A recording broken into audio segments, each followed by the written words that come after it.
Dear friends, welcome back to क्रैकेट 2020 series.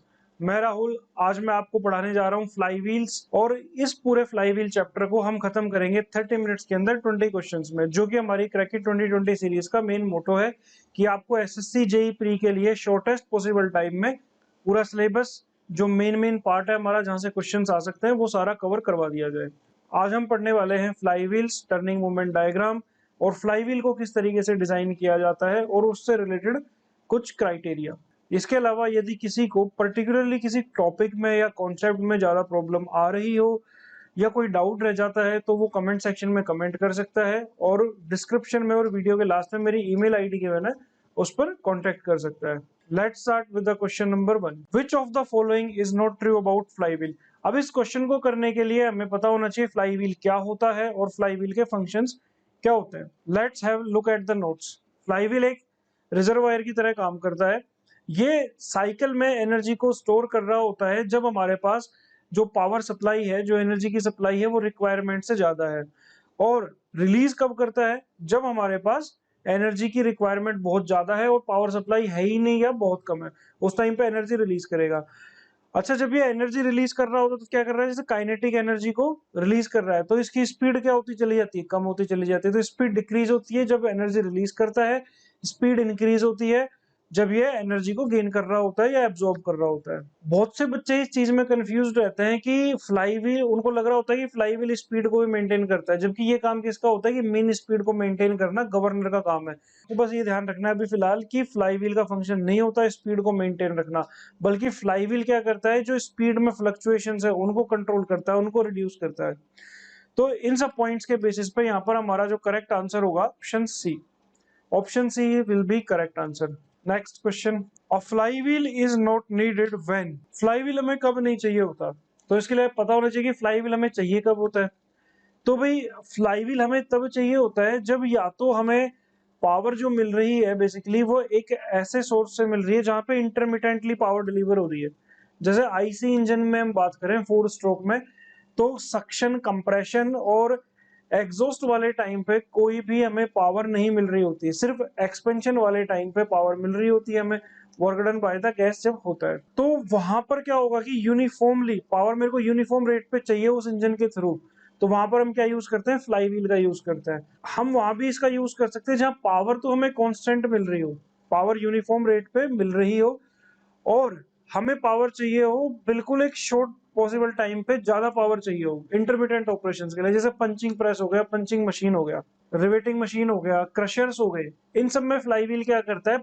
Energy को absorb कर रहा होता है बाकी पूरे टाइम, और जिस टाइम पे मेन ऑपरेशन होना है हमारा, जैसे पंच करना है उसी टाइम पे, तो पर्टिकुलर शॉर्ट ड्यूरेशन के लिए क्या करता है? एनर्जी को रिलीज कर रहा होता है, क्योंकि हमें वहां ज्यादा एनर्जी चाहिए होती है। तो यहाँ पर जो हमारा करेक्ट ऑप्शन है वो क्या हो जाएगा इसके बेसिस पे? Option C will be correct. Question number 3। In which of the following are flywheel is generally not employed. Flywheel को कहाँ यूज नहीं करते हम? पंचिंग प्रेस में, बिल्कुल अभी देखा हमने, इंटरमीडिएट ऑपरेशन है, पर्टिकुलरली जैसे ही पंच करना है मेरे को, तो पर्टिकुलरली उस टाइम पर मेरे को ज्यादा पावर तो पंचिंग प्रेस में यूज होता है। ऐसे ही सेम रिवेटिंग मशीन में, क्रशर में भी। इलेक्ट्रिक मोटर ऑलरेडी पावर का सोर्स है, वहां से हमें कॉन्स्टेंटली पावर मिल रही है, तो वहां पर हम फ्लाई व्हील का यूज नहीं करते इलेक्ट्रिक मोटर के अंदर। तो जस्ट डायरेक्टली बेसिक इंफॉर्मेशन से क्वेश्चन था, so option B is the correct answer. Next question.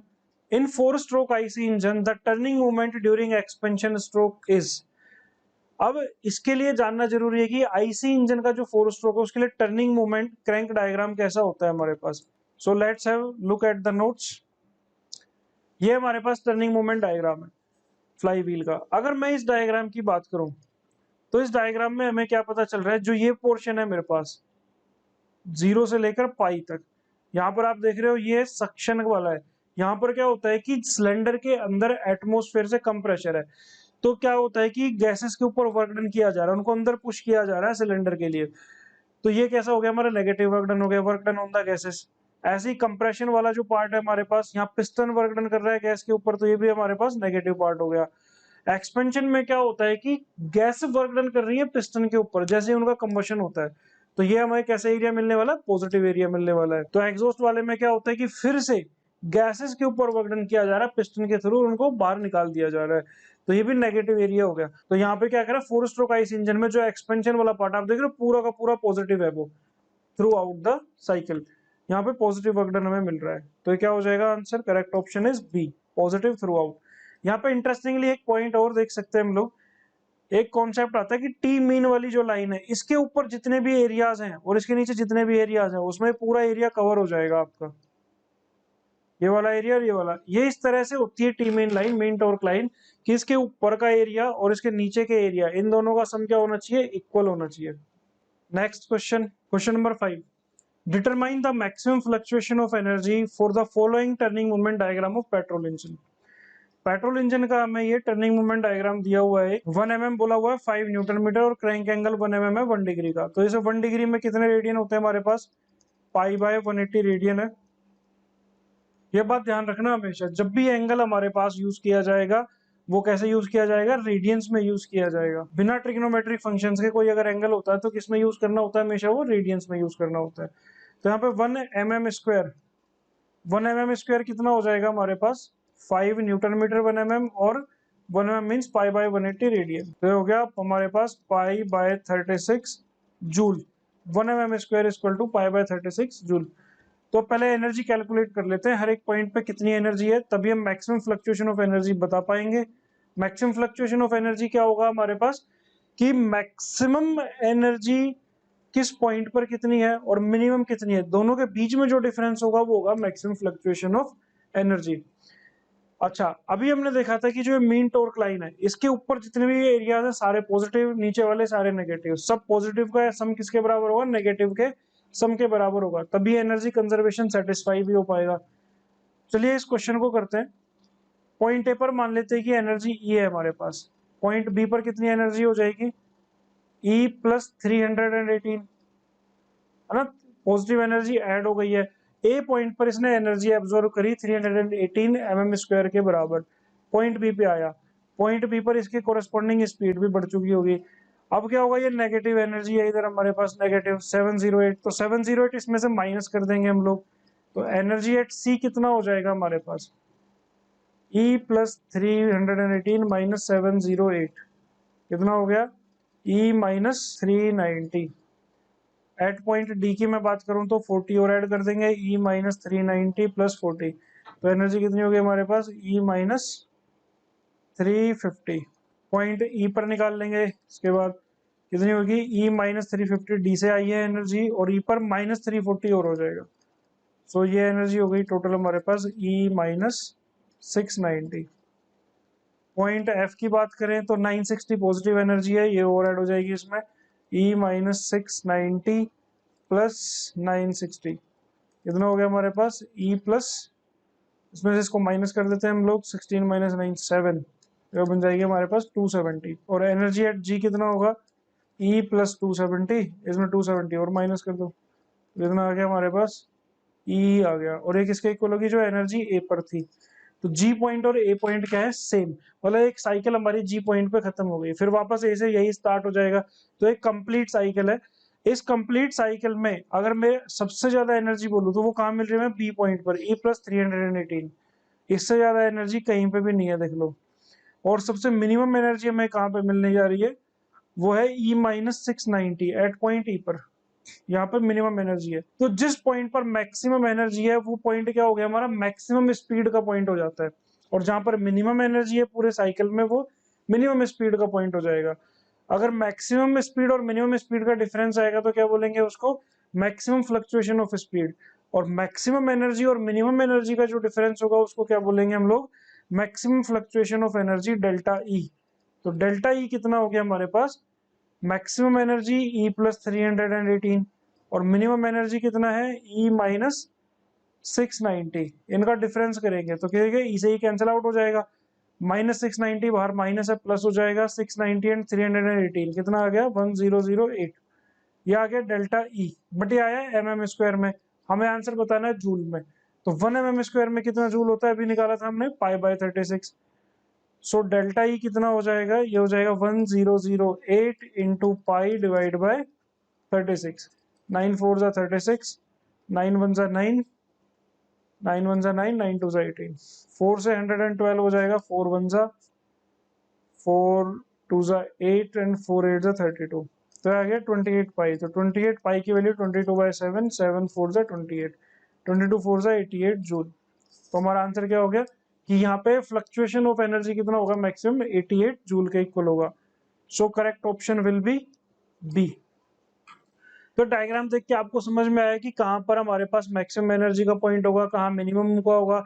जहाँ मैक्सिमम एनर्जी होगी वहां पर हमारी स्पीड भी ज्यादा होगी। For the following diagram the minimum speed occurs in the engine at. तो इस क्वेश्चन को अभी हम कैसे करेंगे, जैसे अभी हमने क्वेश्चन करा था बिल्कुल उसकी तरह हम इसको कर सकते हैं। तो वहां पे हमने क्या देखा था कि पॉइंट बी पर जो हमारे पास एनर्जी है वो कितनी है, E+318, जो कि हमारे पास मैक्सिमम एनर्जी थी। और पॉइंट डी पर मिनिमम एनर्जी आई हमारे पास E-690। तो जहां पे एनर्जी मिनिमम है वहां पर हमारे पास स्पीड भी क्या होगी, मिनिमम ही होगी। सो पॉइंट ई वो पॉइंट है जहां पर स्पीड हमारे पास मिनिमम होने वाली है। तो correct option is E. In a turning moment diagram the variations of energy above and below the mean resisting torque line is called. किसी टर्निंग मोमेंट डायग्राम में जो हमारे पास मीन टॉर्क लाइन है उससे ऊपर वाले और नीचे वाले जो वेरिएशंस है उनको हम क्या बोलते हैं, maximum fluctuation of energy, fluctuation of energy, coefficient of fluctuation of energy या नन ऑफ दीज। तो हमारा आंसर क्या हो जाएगा यहाँ पे, फ्लक्चुएशन ऑफ एनर्जी बोलते हैं जस्ट उसको। मैक्सिमम फ्लक्चुएशन ऑफ एनर्जी क्या होता है कि difference between maximum energy and the minimum energy. तो जैसे हमने लास्ट क्वेश्चन में देखा था। सो यहाँ पे करेक्ट ऑप्शन हो जाएगा हमारे पास option B. Next question, the maximum fluctuation speed. तो मैक्सिमम फ्लक्चुएशन स्पीड क्या होगी, जो हमारे मैक्सिमम स्पीड है और जो मिनिमम स्पीड है दोनों के बीच के डिफरेंस को बोलते हैं maximum fluctuation speed. Option D will be correct answer. Just definition है मैक्सिमम फ्लक्चुएशन, कितना मैक्सिमम फ्लक्चुएट हो रहा है पूरे साइकिल में, जो मैक्सिमम स्पीड है और जो मिनिमम स्पीड है दोनों को माइनस कर दो, आंसर आ जाएगा हमारे पास D. The coefficient of fluctuation of speed. Coefficient of fluctuation of speed होता है हमारे पास, CS से लिखते हैं इसको हम, और ये होता है ratio of maximum fluctuation speed to the mean speed. ठीक है, तो ये हो गया हमारा कोफिशिएंट CS। कैसे निकालेंगे, maximum speed minus minimum speed, maximum fluctuation speed divided by mean speed. Mean speed क्या होती है हमारे पास, maximum speed plus minimum speed divided by 2 से डिवाइड कर देंगे, ये हो जाएगी मीन स्पीड हमारे पास। अच्छा, कई बार ये डाटा आपको आरपीएम की में दे रखा होगा तो हम कैपिटल एन यूज करेंगे। अगर ये रेडियन पर सेकंड में दिया होगा एंगुलर स्पीड में तो हम omega max by omega minimum use कर लेंगे। ठीक है, और अगर कभी कभी लीनियर स्पीड में भी दिया होता है तो लीनियर स्पीड के लिए भी हम रिलेशन यूज कर सकते हैं। तो आपको पता होना चाहिए इन सबके बीच में क्या रिलेशन होता है। ओमेगा क्या होता है हमारे पास, 2πn, एन अगर आरपीएम है तो 2πn/60। और v में और ओमेगा में क्या रिलेशन होता है, v equal to R omega. R तो कांस्टेंट रहेगा पर्टिकुलर फ्लाई व्हील के लिए, तो इसलिए हम किसी भी फॉर्म में इसको coefficient of fluctuation of speed को एक्सप्रेस कर सकते हैं to the mean speed. So correct option will be C. Next question, coefficient of fluctuation of steadiness. तो coefficient of fluctuation of steadiness क्या होता है हमारे पास, ये होता है reciprocal of coefficient of fluctuation of speed. उसकी हम बात करें क्या होगा, ये हमारे पास रेसिप्रोकल हो जाएगा जस्ट किसका, coefficient of fluctuation of speed का रेसिप्रोकल स्टेडीनेस। तो इसको अगर मैं m से लिख सकते हैं और ये क्या हो जाएगा 1/CS। तो वो क्या था हमारे पास, maximum fluctuation speed divide by mean speed. तो ये रेसिप्रोकल क्या हो जाएगा, ऊपर आ जाएगी मीन स्पीड हमारे पास और नीचे आ जाएगी maximum fluctuation speed, n max minus n minimum. फिर यहाँ पे आपके लिए एक इंपॉर्टेंट पॉइंट और है, coefficient of fluctuation of speed हमारे लिए काफी इंपॉर्टेंट फैक्टर होता है डिजाइन ऑफ फ्लाई व्हील के लिए। और होता है हमारे पास coefficient of fluctuation of energy. इसमें क्या होता है, maximum energy minus minimum energy, मतलब ऊपर क्या आएगा हमारे पास, रेशियो हो जाएगी किसके लिए, maximum fluctuation of energy divided by work done in a cycle. तो ये देता है हमारे पास coefficient of fluctuation of energy. Flywheel का इसके ऊपर कोई इफेक्ट नहीं आता, बल्कि ये हमें फ्लाई व्हील की रिक्वायरमेंट बताता है। तो इस क्वेश्चन का आंसर क्या होगा, अगर इसकी इनकी हेल्प से हम बात करें, steadiness inversely increases with coefficient, नहीं इंक्रीज तो नहीं करेगा, इनवर्सली प्रोपोर्शनल होता है, inversely proportional to the maximum fluctuation speed. Yes, maximum fluctuation speed के लिए इनवर्सली प्रोपोर्शनल है। Option B will be correct answer. Next question, the maximum fluctuation of energy delta E during a cycle for a flywheel is, क्या इसमें से कौन सा expression होगा maximum fluctuation of energy के लिए। तो जो मीन काइनेटिक एनर्जी है मेरे पास फ्लाई व्हील के लिए वो क्या है, E equal to half I omega square. Omega क्या है यहाँ पे, ओमेगा मीन है, omega equal to omega mean. Kinetic energy का फॉर्मूला पता ही आपको है ना, I half I omega square. Maximum fluctuation of energy कब होगा? डेल्टा ई, जब मैक्सिमम एनर्जी में से मिनिमम एनर्जी माइनस होगी। और एनर्जी मैक्सिमम कब होगी? जब ओमेगा मैक्स होगा, है ना, एंगुलर स्पीड मैक्सिमम होगी। और मिनिमम कब होगी? जब मिनिमम, क्योंकि मोमेंट ऑफ इनर्शिया तो एक बार डिजाइन करने के बाद फिक्स हो ही जाता है। तो यहाँ से हम आई कॉमन ले सकते हैं, ये एक्सप्रेशन आएगा। अब यहाँ पर ए स्क्वायर माइनस बी स्क्वायर वाली आइडेंटिटी अप्लाई करी हमने, omega x plus omega minimum, omega max minus omega minimum आया। और यहाँ से मैं क्या निकाल सकता हूँ, ये देखो, I omega, omega X minus omega minimum. ये एक्सप्रेशन कैसे आया? जैसे मेरे पास ये एक्सप्रेशन है, इस एक्सप्रेशन के बाद मैं क्या लिख सकता हूँ यहाँ पर, I omega max minus omega plus omega minimum, और जो बाहर टू था उसको इसके नीचे कर देते हैं हम लोग। और ये क्या है हमारे पास, omega max minus omega minimum. तो ये क्या बन गया, पूरा का पूरा मेरे पास मीन स्पीड बन चुकी है। तो इसको हम क्या लिख सकते हैं, दिस विल बी आई, इसको ओमेगा लिख देंगे मीन, और वो क्या आ गया मेरे पास, omega max minus omega minimum. Okay, अब मैं यहाँ पे क्या, देखो ये कोई ऑप्शन मेरे को दिख नहीं रहा, तो हम क्या करेंगे, ओमेगा स्क्वायर हमें चाहिए, तो मैं ओमेगा से इसको डिवाइड कर देता हूँ, ओमेगा से मल्टीप्लाई, तो ओमेगा स्क्वायर हो गया। अब omega max minus omega divide by omega, अभी हमने देखा कोफिशिएंट ऑफ फ्लक्चुएशन स्पीड, ऊपर क्या है हमारे पास, मैक्सिमम फ्लक्चुएशन स्पीड, और नीचे है मीन स्पीड। तो क्या बन गया, I omega square C S. This will be the correct option for the maximum fluctuation of energy. तो हमारा आंसर हो जाएगा यहाँ पे half I omega square C S, गलत है, just I omega square cs. This will be the correct option. Next question. For safe design of flywheel, the maximum peripheral velocity of flywheel is. अब flywheel का अगर हमें safe design करना है, तो safe design के लिए क्या कंडीशन होगी हमारे पास, कि जो इंड्यूस्ड स्ट्रेस है, जब फ्लाईव्हील हमारा मोशन में है, रोटेशनल मोशन कर रहा है, उस टाइम पे जो इंड्यूस्ड स्ट्रेस होगा वो क्या होगा, सर्कल में क्या होता है, सर्कुलर हमारे पास हुप स्ट्रेस डेवलप हो जाती है। वो किसके इक्वल होनी चाहिए, जो उसका मटेरियल है, मटेरियल के अकॉर्डिंग जो मैक्सिमम परमिसेबल स्ट्रेस है उसके इक्वल होना चाहिए सेफ डिजाइन अगर हमें करना है। तो सेफ डिजाइन के लिए जो सिग्मा इंड्यूस्ड होगा, सिग्मा परमिसेबल के बाद सिग्मा इंड्यूस्ड क्या होगा, हुप स्ट्रेस क्या होता है, डेंसिटी रो इनटू में वी स्क्वायर। वी क्या है हमारे पास, वेलोसिटी, जो कौन सी वेलोसिटी है, ये पेरिफेरल वेलोसिटी। अच्छा, तो ये जब हमारी परमिसिबल स्ट्रेस है उससे ज्यादा ना हो जितनी भी स्ट्रेस इंड्यूस हो रही है, तो इंड्यूस स्ट्रेस मैक्सिमम कब होगी, जब वी मैक्स होगा। तो मैक्सिमम इंड्यूस्ड स्ट्रेस किसके इक्वल होनी चाहिए, परमिसिबल के बराबर, रो वी वी मैक्स होगा तो ये मैक्सिमम होगी। यहां से मैं वी मैक्स की वैल्यू निकाल सकता हूं कि सिग्मा परमिसिबल डिवाइडेड बाय रो, जितनी मेरे पास परमिसिबल स्ट्रेस है। तो करेक्ट ऑप्शन क्या हो जाएगा मेरे पास, कि जो मैक्सिमम पेरिफेरल वेलोसिटी है वो डायरेक्टली प्रोपोर्शनल होगी square root of the permissible stress. Option C will be correct answer. Next question, what is the value of radius of gyration of disc type flywheel as compare to rim type flywheel for the same diameter. हमें बताना है radius of gyration, तो आपको पता है होना चाहिए radius of gyration क्या होता है ना, कैसे लिखते हैं हम रेडियस ऑफ gyration को, 11th क्लास का टॉपिक है। मोमेंट ऑफ इनर्शिया अगर मैं रिम की बात करूं तो क्या होता है, एम आर स्क्वायर। तो एम आर स्क्वायर किसके इक्वल हो जाएगा, एम के स्क्वायर कर सकते हैं ना, मोमेंट ऑफ इनर्शिया एम के स्क्वायर होता है किसी के लिए भी। तो यहाँ से क्या आ रहा है कि रिम टाइप फ्लाईव्हील के लिए रेडियस ऑफ gyration क्या होगा, जस्ट उसके रेडियस के इक्वल होगा। और डिस्क की बात करें तो मोमेंट ऑफ इनर्शिया होता है एम आर स्क्वायर बाई 2, तो एम के स्क्वायर मोमेंट ऑफ इनर्शिया किसके इक्वल हो गया, हाफ एम आर स्क्वायर। तो वैसे के स्क्वायर की वैल्यू हमने क्या निकाल ली, आर स्क्वायर बाई 2, के की वैल्यू होगी आर बाई रूट 2 डिस्क के लिए। अभी क्वेश्चन ने हमसे क्या पूछा है कि डिस्क का रिम के कंपैरेटिवली क्या होगा, रिलेटिव टू रिम। तो हम क्या करेंगे, ऊपर डिस्क नीचे रिम। डिस्क के लिए क्या आ जाएगा हमारे पास, R by root 2 radius of gyration, R by root 2। और इसके लिए कितना आ जाएगा हमारे पास, रिंग के लिए आ जाएगा जस्ट आर, आर से आर कैंसिल आउट हो जाएगा, कितना आंसर आया 1 बाय रूट 2। तो करेक्ट ऑप्शन क्या हो गया हमारे पास, डिस्क का रिम का कितना हो जाएगा 1 by root 2 times. So correct option will be D.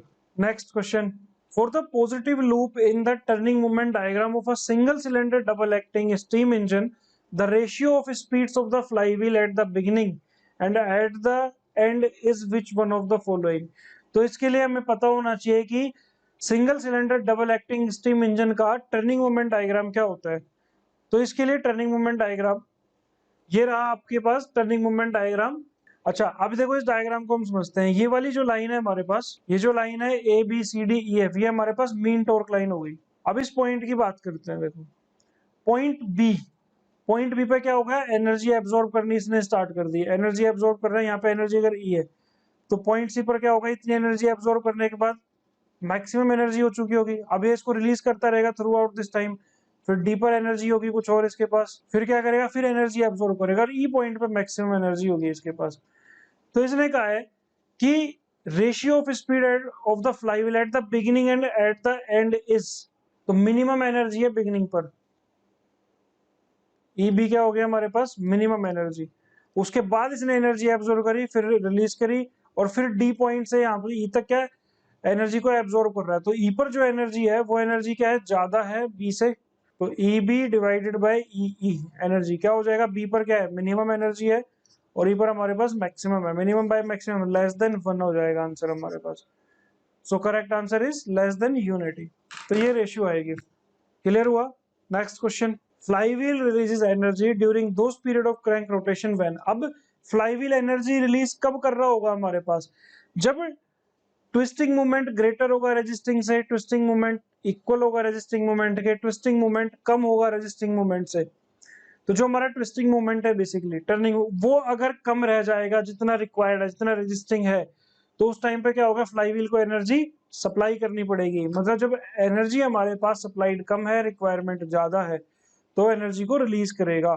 तो आंसर क्या हो जाएगा, twisting movement is less then the resisting movement, this will be the correct answer. Next question, if the speed is doubled and radius is reduced to half of its original value, then centrifugal force will be, तो इस question को करने के लिए हमें पता होना चाहिए सेंट्रीपिटल फोर्स क्या होता है, F is equal to M R omega square, omega क्या होगी हमारे पास, एंगुलर स्पीड, तो हम यहाँ से अगर मैं पता करूं, मास तो कांस्टेंट ही रहेगा, हमने आर रेडियस को क्या कर दिया है, हाफ कर दिया है, और स्पीड को कर दिया है डबल, तो ओमेगा 2 जो होगा मेरे पास twice of omega 1 and radius becomes half, r2 will be r1 by 2, तो f2 by f1 हम कर लेंगे, क्या आ जाएगा हमारे पास, m r2 omega 2 square m r1 omega 1 का स्क्वायर, m से m कैंसिल आउट हो गया, r2 by r1, तो r2 by r1 की वैल्यू क्या हो गई यहाँ से 1 by 2, ओमेगा 2 by ओमेगा 1 क्या हो जाएगा 2 का स्क्वायर, कितना आ गया ये 4 by 2, 2 2 जा 4 2, so correct answer will be क्या होगा हमारे पास 2 times the original value, so correct option is A. The safe stress and the density for the flywheel are 18 mega newton per metre square and 5 gram per centimetre cube respectively, what is the maximum peripheral velocity for the safe design, अब हमें maximum peripheral velocity निकालनी है, तो अभी हमने देखा था थोड़ी देर पहले एक एक्सप्रेशन, वी मैक्स क्या होगा सेफ डिजाइन के लिए, sigma permissible divided by rho, अब हमें सेफ स्ट्रेस मतलब परमिसिबल स्ट्रेस कितनी दी हुई है 18 mega newton, so 18 into 10 raise to the power 6 newton per metre square, और 5 ग्राम पर सेंटीमीटर क्यूब, जैसे केजी पर मीटर क्यूब में कन्वर्ट करना पड़ेगा हमें, तो कितना हो जाएगा 5 into 10 raise to the power 3 KG per metre cube, 5 into 10 raise to the power 3, ये इसका अंडर रूट कर देंगे हम, इसको कैंसिल आउट कर देते हैं, ये 10 की पावर 3 3 बचेगा, 5 को 18 से करेंगे कितना आएगा 3.6, तो 3.6 into 10 raise to the power 3 कितना हो गया 3600, कितना आ गया 60, तो V मैक्स कितना आ गया हमारे पास 60 मीटर पर second. Next question, question number 18, for the following turning moment diagram of petrol engine, diagram हमें दिया हुआ है, इस डायग्राम के लिए आपने डेल्टा ये भी निकाला था थोड़ी देर पहले, अब हमें क्या निकालना है, यहाँ पर हमें बताना है वर्क डन पर साइकिल कितना होगा, और coefficient of fluctuation of energy दिया हुआ है 0.2, तो हमें पता है coefficient of fluctuation of energy क्या होता है, maximum fluctuation of energy divided by work done पर साइकिल, तो इस डायग्राम के लिए मैक्सिमम फ्लक्चुएशन ऑफ एनर्जी कैसे निकालेंगे, जैसे हमने निकाला था क्वेश्चन नंबर 6 में, वैसे ही निकाल लेंगे, डेल्टा ई कितना आया था हमारा 88 जूल आया था, और वर्क डन पर साइकिल निकालना है, coefficient of fluctuation of energy कितना है 0.2, तो यहाँ से वर्क डन पर साइकिल आ जाएगा हमारे पास easily 88 divided by 0.2, pointed out 10 कितना आ गया 440 joule, so this will be our answer, answer is A. Introduction of fly wheel in a rotating system smoothens, किसको स्मूथ करेगा हमारा फ्लाई व्हील, तो फ्लाई व्हील किसका काम करता है, ट्विस्टिंग मूवमेंट का, बिल्कुल इजी क्वेश्चन है एकदम, ठीक है, बेंडिंग स्ट्रेस बेंडिंग मूवमेंट का कोई काम ही नहीं है यहाँ पर, ना एक्सियल फोर्स का कोई काम है। Next question, The speed of crankshaft is found to vary between 150 rpm and 180 rpm. During one cycle of operation, what is the coefficient of fluctuation of speed? तो हमें पता है CS coefficient of fluctuation of speed क्या होता है?